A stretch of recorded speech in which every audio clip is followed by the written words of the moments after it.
Hello and welcome to Random Fandoms, the video series about the things we love from Billings Public Library. I'm Barb, and today I'm talking to Justin Barba, who is the chair of Miscon, an annual fan convention that takes place in Missoula, Montana.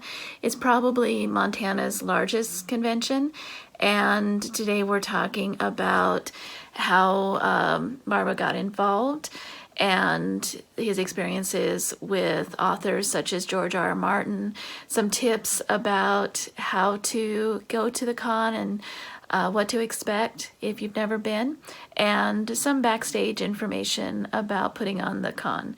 I hope you enjoy. Thanks. So, Justin, can you tell me a little bit about how you got started with Miscon? Yeah, the convention is it's not older than I am, but I have not been here from the beginning. Everybody on the committee, we did until a few years ago had people that had been involved from the start. And so that's 34 years. I'm 44. So in 1986, it began where a bunch of people that were in the Society for Creative Anachronism, some of them went to Seattle and went to a convention, a science fiction convention, I think NorwestCon, that's still going on over there. And so they came back with this idea that they wanted to have a gaming convention. So they started working on that. And eventually they did a year and they had a few authors and artists come and then split into two groups. And the people that wanted to do SCA stuff and, get into the medieval reenactment, a bunch of them are still doing it.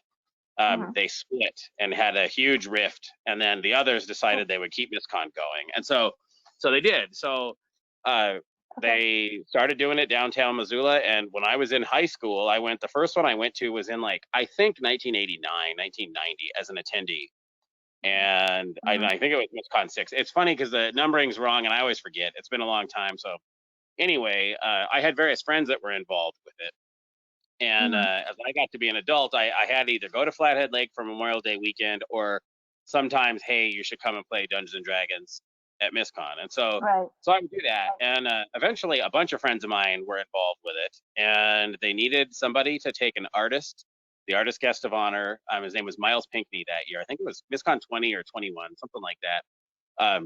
Somewhere in there to take him out to dinner and asked me if I would do it. And it was sort of out of the blue, and I happened to be around, and I looked him up and saw that he was this guy that had all of these pretty famous wizard paintings that take him 3 months, and they're very elaborate and really cool.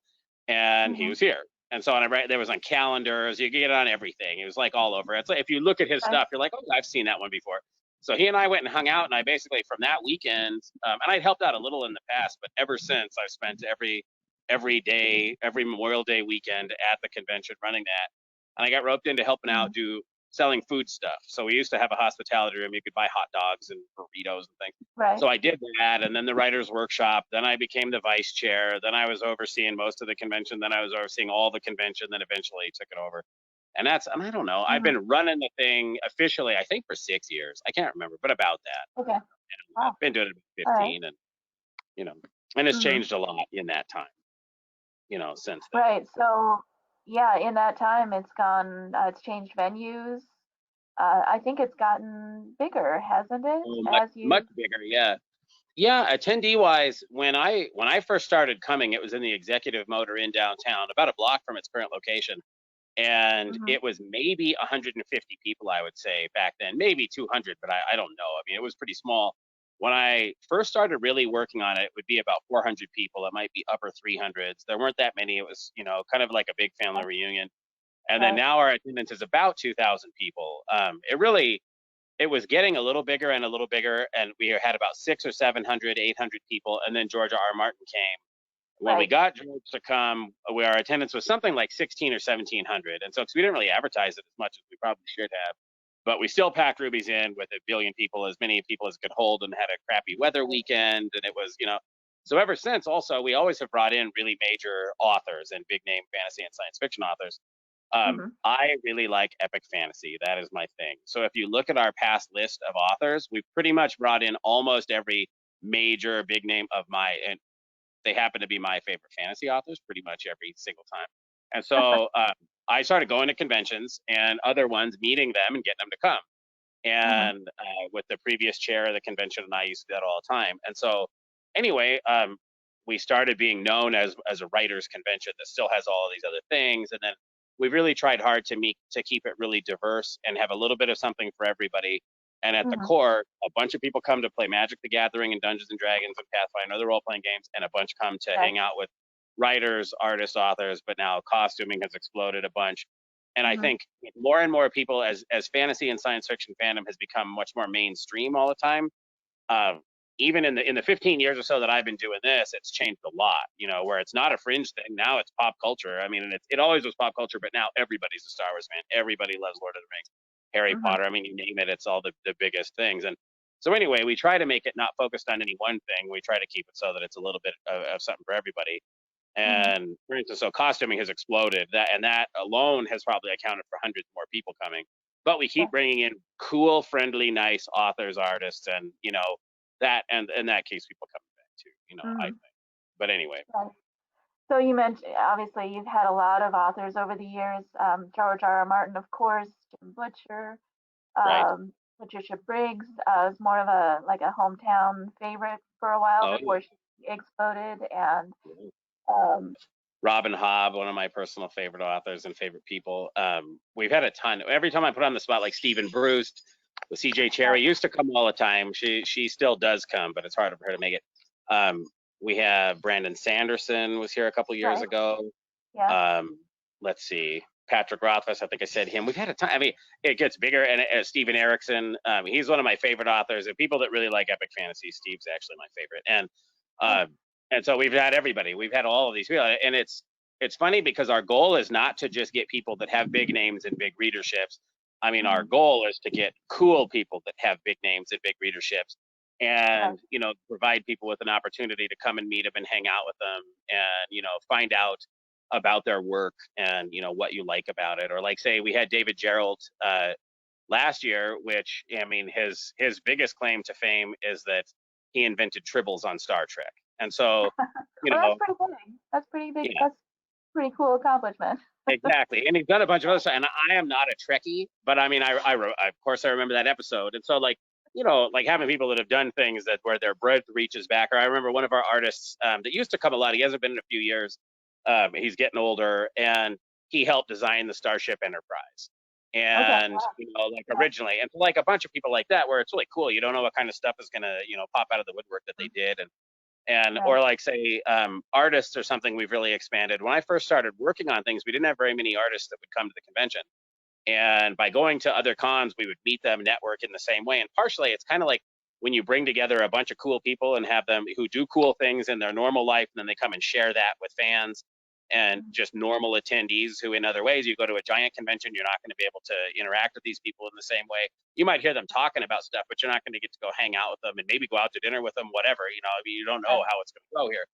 And our attendance, while it is bigger, it isn't huge. It's not 60,000 or 160,000 like at Comic Cons and stuff, and Mhm. it never will be. I mean, even if we could do that, where it's not our goal. We're basically as big as we want to be right now. Oh, okay. And as long as we have the money to keep on going, and we could add a few more hundred people coming, and it'd be fine. I mean, I What's don't your think it like hit what's your 25. I'm sorry. What's your average attendance? How many It's people do you? about 2,000. It's a little bit less than 2,000, 1,900 and Okay. something. I do think Okay. this year our pre-reg numbers were very big this year. With Mhm. Charlene Harris coming, which she is coming That was next year. So a with Charlene oh, Harris good. coming, Jim Butcher coming back, Patty Briggs coming back, Mhm. and then we have Dan Dos Santos. They've all agreed to come. Jim Butcher hasn't agreed yet to come, but it was going to be his third time at Miscon. I'm pretty sure Yeah. he's going to come back anyway. Okay. But we had a huge pre-attendance this time, pre-reg attendance, and bigger than normal. And I think we were on target to have a largest attendance number we've had. I mean, we grow a little bit every year anyway. And so we were. I don't remember what it was the year before, but 1,900 and something. Right. But that's where we wanted. My goal is not to cram as many people as possible or make as much money as possible. I mean, all the money that MisCon generates goes right back into the convention, paying for things make. None of us make any money off of it. We're Mhm. not a not-for-profit, but we don't make any profit. Nobody's paid anything, and so we try to keep it so that it could be reasonable for coming to convention and have a great time the whole time. So like we have to rent Right. the tents and the hotel and all that, and pay everybody's way to get there. Um, so really, we don't need to make, if it was profit oriented, we wouldn't be able to do it, and we would have to charge a lot more and have a lot Mhm. more attendees and have the experience become much worse. Our goal is to have people come have fun for 4 days, or 5 days if they Right. come. longer. Right. But Yeah. So with the authors, you mentioned you network at other cons. Is that how you land most of these authors, or do you yeah, have another method? yeah, pretty much. The good thing is we had a good reputation for being a small regional convention that had a lot of famous people. And I kind of look at it, George Martin was our changing time of where, I mean, we Yeah. basically had the biggest person at that time that you could possibly have as far as like fame. J.K. Rowling would have been bigger than him or Stephen King or something. But I mean, the third season of his show was going. He was Hmm. just as huge as he as could be, and he had a great time. So people got to hang out with him. Everybody has their George Martin stories of hanging around with him at Miscon. And so one thing I did do is there are a few conventions that bounce around to different locations every year. So Hmm. there's the World Science Fiction Convention called WorldCon. So Right. George goes to WorldCon every year. So he had told me at the end of the convention, anytime you're going to be at a con that I'm going to be at, for instance, WorldCon, let me know and we'll hang out. So I do that. So I've done that at two other ones. I've gone and hung out with them and at one at NorwestCon also. And so Yeah. George has helped us get people, a lot of people actually, and so has Jim Butcher. So have all of you, because basically, if people have had a bad time at Miscon, I haven't heard about it. Hmm. And we've been able to have a good number of New York editors. So like Claire Eddy from Tor Books, the Daw Books, Sheila Gilbert, and Betsy Hmm. Wolheim. They've all had really good times and have all said they would return. So it's pretty easy to, if I meet them in person at another convention or cold call people. Like I met Charlene Harris twice actually at the World Fantasy Convention and at the World Science Fiction Convention. And then Right. she is friends with Patty Briggs. And so I Right. know a bunch of people that she knows. Plus, I had already met her and talked to her about it then. So generally, I try to get them to say, hey, here's a bunch of the people that have come here. Here are a bunch Hmm. of the artists and authors. If you know them, talk to them and, please come have fun with us. That's effectively what we do. Also, Right. and I'm not going to blow my own horn or Miscon's own horn, but we are a different kind of event than most conventions. And like especially that the giant names go to. Usually, I mean, we're not super huge, but we're not little tiny. Hmm. Um, when people are like a mid-list author that sells some books and maybe they only support themselves writing, maybe they don't. Um, if they come to Miscon, they're probably going to gain fans and gain readership and sell books. If Right. artists come to Miscon, they're probably going to have people buy their art, or they're going to gain new fans. They're going to make money. Somebody like Jim Butcher doesn't need that. I'm not saying he doesn't need fans, but he's got a zillion of them. He makes a bunch of money. What does he need it for? Or it's like Charlene Harris. She has all sorts of Right. TV shows. She doesn't need any money from us. She is coming to have a good time and have a good weekend with us, engage with her fans. And so when she can trust that we're going to be the kind of convention she can do that at and come and have a good time, plus come to Montana and come to Missoula at the end of May. Generally, the weather's good. So, Right. or like Harry Turtledove, when he came, Harry was working on a book about what if the Yellowstone volcano erupted. Oh, sure. So I we remember helped that. him, and yeah, and so it's the only book any of these people have put me in the dedication to, because I told him where to go in Yellowstone, and I've gone to Yellowstone a zillion times, and so I knew where to go, and he did the hikes I told him to do, and got around and then went and wrote the book off it. And so it's pretty cool. Lots of them will go to Glacier afterward, or that sort of thing, and or they'll stay around. Sometimes we've had like Steven Erickson when he came, he did all kinds of stuff, Montana things, and Hmm. because most of them haven't been here before, some of them have, but a lot of them haven't. And so anyway, I mean, effectively, like Miscon is fairly easy to kind of sell in that way to most people like that, especially because they can just talk. Like if Brandon Sanderson said very good things about us, go talk to Brandon if you're friends. And usually they Yeah. know somebody that has been. And Hmm. like I don't want to get too big. It's just not the goal. I mean, the goal is to have people come have a good time. And I do think it's one of the biggest things is you can meet people and just have a good time with them and hang out. Hmm. And if you want to, and it's a place where introverts can come and basically choose to continue to be introverted if they want to, and not Right. go and connect with people, but on little times kind of get their opportunity to do it, and Hmm. hopefully not be too overwhelmed. Whereas you might not go to some 100,000 attendee Comic-Con and just be another bozo in the crowd kind of thing. You can be kind of a bozo in the crowd at Miscon, but then get your opportunity. You can find those opportunities. They're Right. there. At other Yeah. conventions, they're not. I mean, generally, you know, Hmm. like you're not going to get to hang out with George Martin if he's at another convention. You're just Oh not. God, And no. if you do Yeah. get, George has said he would come back to Miscon. Um, if he does come back, people get to hang out with him because that's what he likes to do. Whereas if you go Hmm. to some giant convention, it won't work. Or like Jim Butcher, Right. same thing.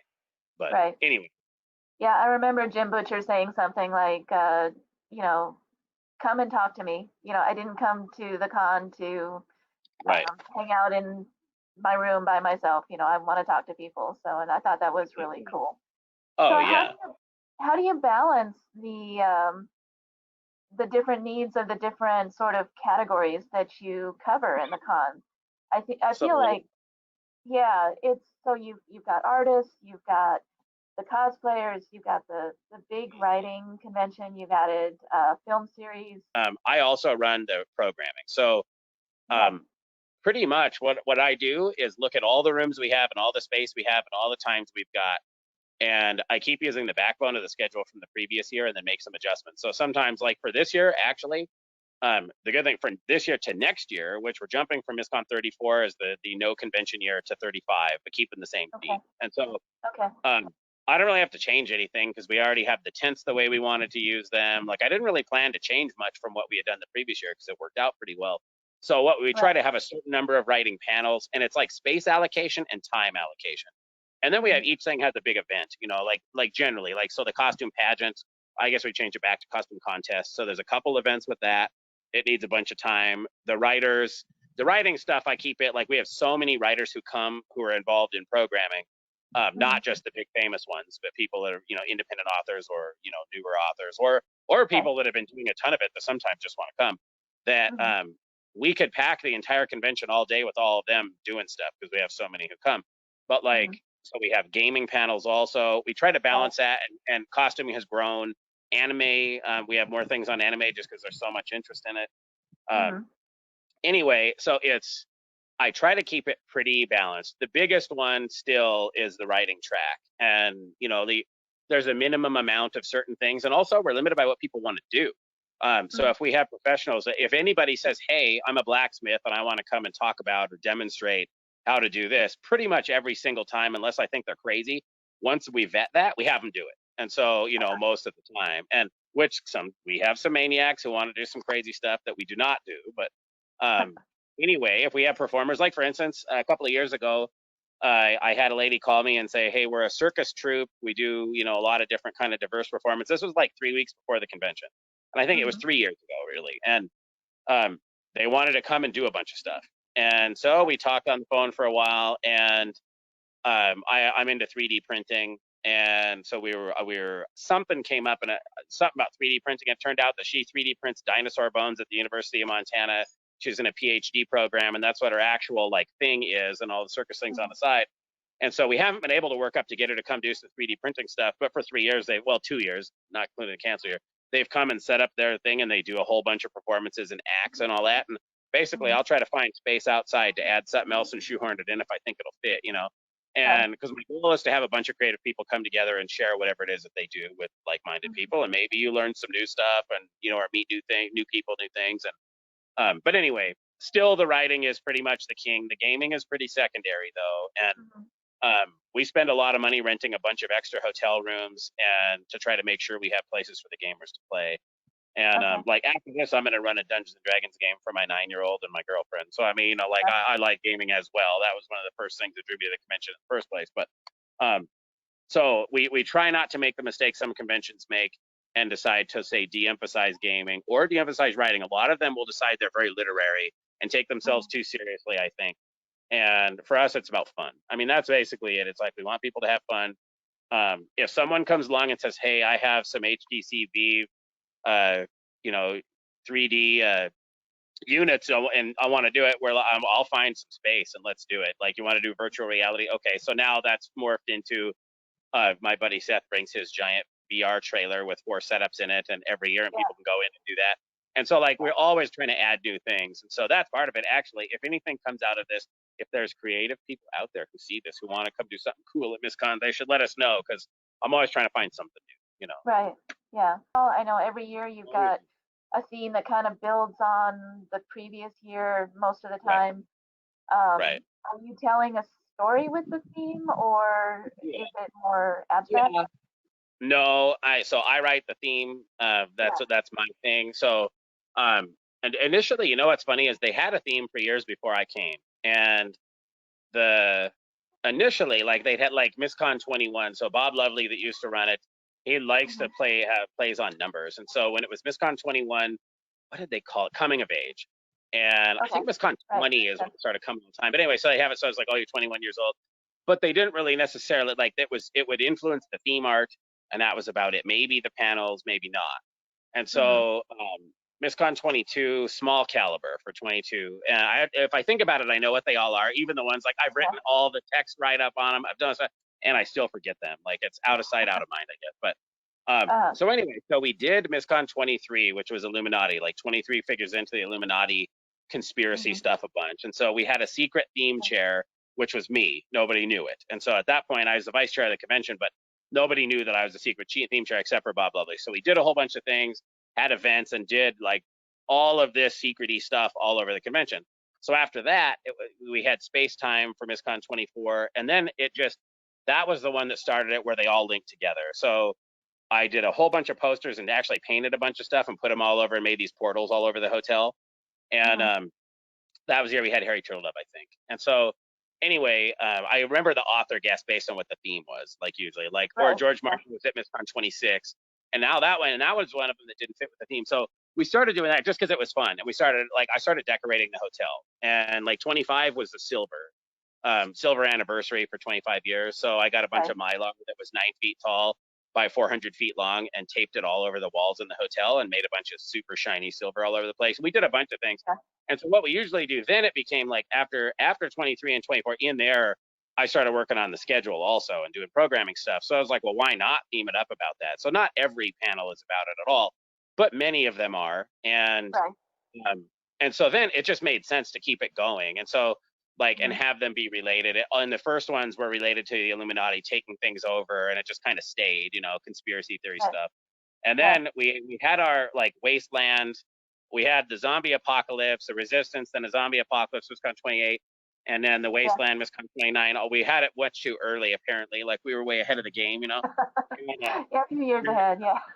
we get everybody to get into it. And I think by putting out, like I write up a big thing, of here's the theme for the year and put it Right. out and give it to people and say, hey, do your stuff around this. If you want to engage in it, Mm-hmm. like do your costumes based on this, do some panels based on it. Mm-hmm. Right now, everybody's been inundating me with stuff they wanted to effectively do like a post-apocalypse theme. And I'm like, we did that like 6 years ago. I'm not doing that again. We'll do something Yeah. else. And um, I almost just said what the next theme is, but the next theme, the Carnival of Wonders, is going to stay because people are so excited about it.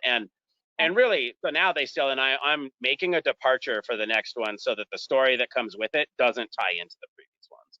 Oh, And okay. anyway, it's just fun. Mostly, I just think it's fun to do, and that's it. And people for costuming do get into it, and Right. often, and it's not only that, but they do. And we'll always do some writing and geek discussion panels based on whatever the theme is, whatever it Mm-hmm. is.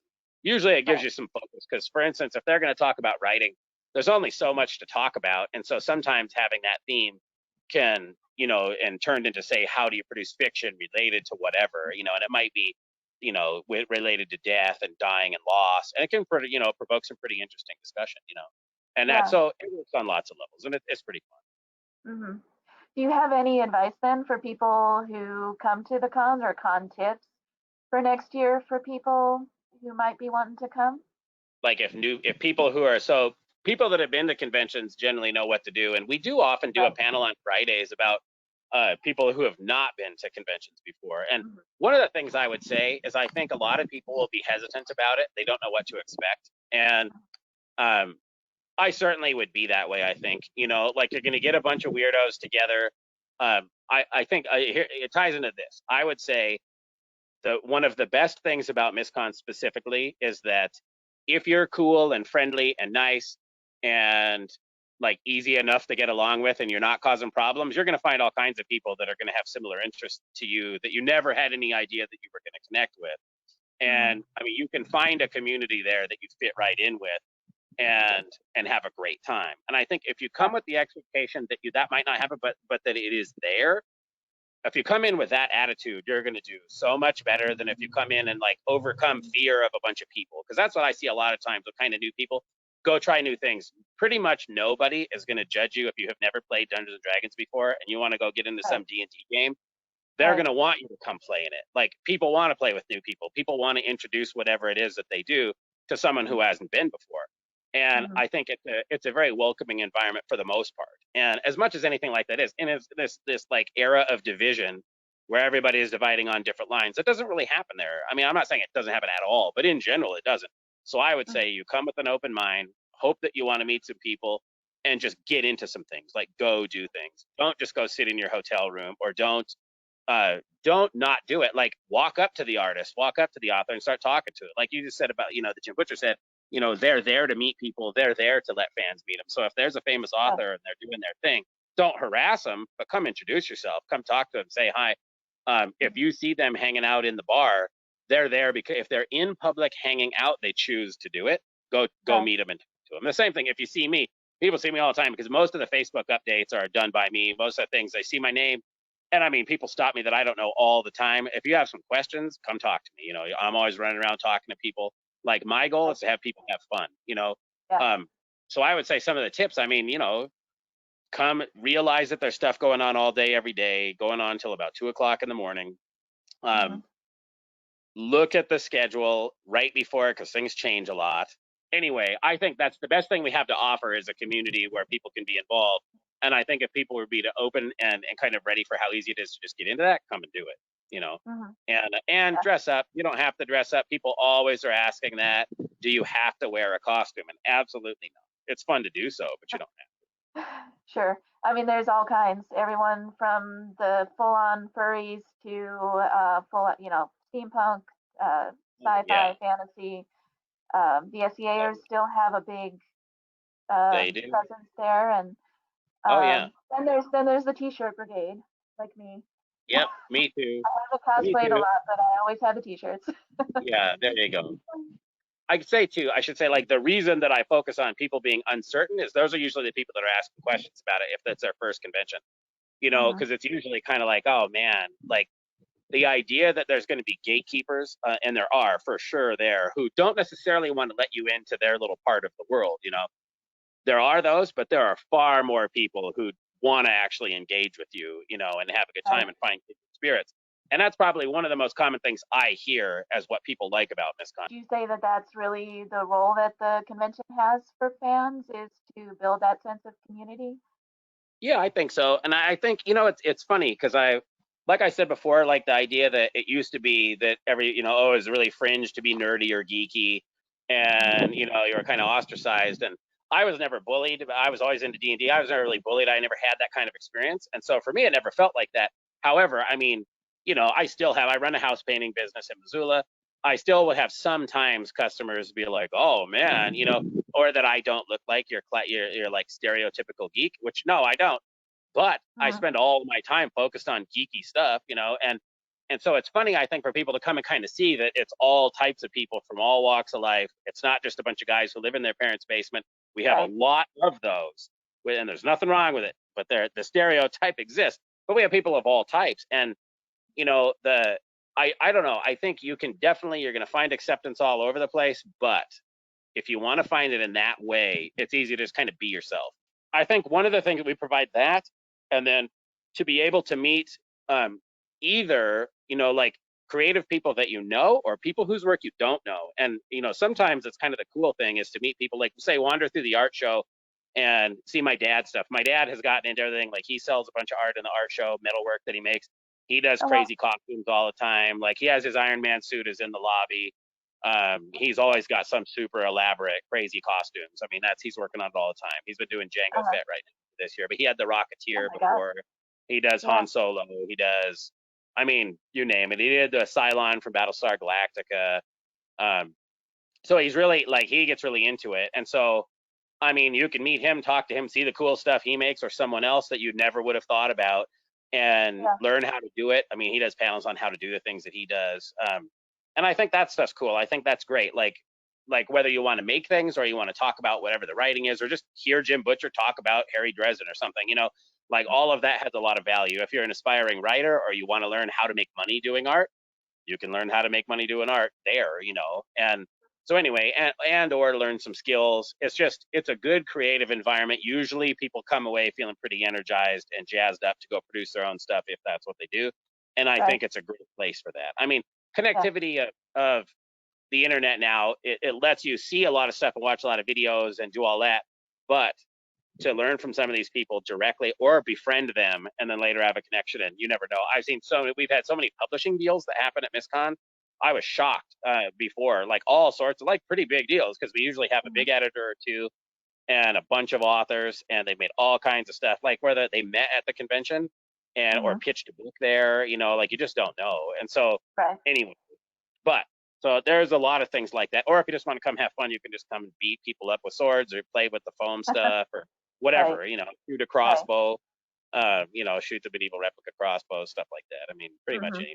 So last question, do you have a favorite memory that you'd like to share about Miscon? That's a good One question. thing that sticks out. I don't know. I've had a lot of good times there, and I don't know if I really have just one. I mean, I really don't. I would say one of the kind of more cool things was kind of making friends with George Martin. Like okay, I'll say this: when I had to deal with him via email before the convention was awful, and I started wondering. And he loves it if I tell this story. So every time I've been with him since, he has me tell it, and it's because he loves it, because it doesn't make him look good, but it's not really that bad. But I had no idea that he had 3 assistants, and we were dealing with him directly. So I have about 60 emails back and forth from he and I. And he's so busy, and he would just write in this offhand, really quick, broken English email with no punctuation and anything. Like he would just be like, "No, that doesn't work." And I started thinking, is this George Martin? Like, what the hell? Is this just some fake George Martin? Because this is crazy. And so he was very demanding about the seats that he wanted. He knows exactly how many inches are in. If you say, what kind of aircraft is it? He knows exactly how big those seats are, how many inches. He knows all that stuff. And he likes to be comfortable. And there are no first class flights into Missoula. And we had made the deal that he would have first class flights into Missoula. Well, there aren't any. So it took a lot of wrangling to get that figured out. And so he was pretty hard to deal with. And I thought, oh man, when he gets here, God, I hope he gets off that plane happy. And I hope he's not hard to deal with. And he loves it when I tell this, because he was the opposite. He was actually extremely good to deal with. I thought he was going to be kind of a jerky prima donna, and he was happy the whole time. He had a really great time. He was the most pleasant, friendly, just like absolutely great guy, and very genial and cool.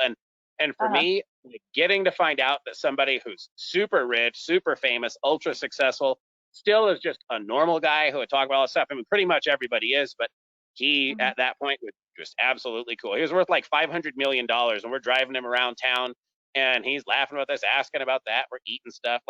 So that really was a great experience that I never expected. And from the moment he got off the plane, he was totally cool. And it was pretty ominous, like when he walked off the plane, and I was waiting for him, my brother and I were, and there he was when I walked up, because he kept telling me that he might not be happy when he got off the plane, because he had to fly for 4 hours and not in first class and in crappy seats. They were uncomfortable for his back and everything.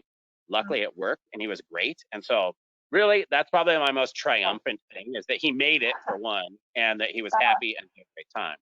That's probably it. Okay. All right. Well, thank you so much again for meeting with me, and I really appreciate it.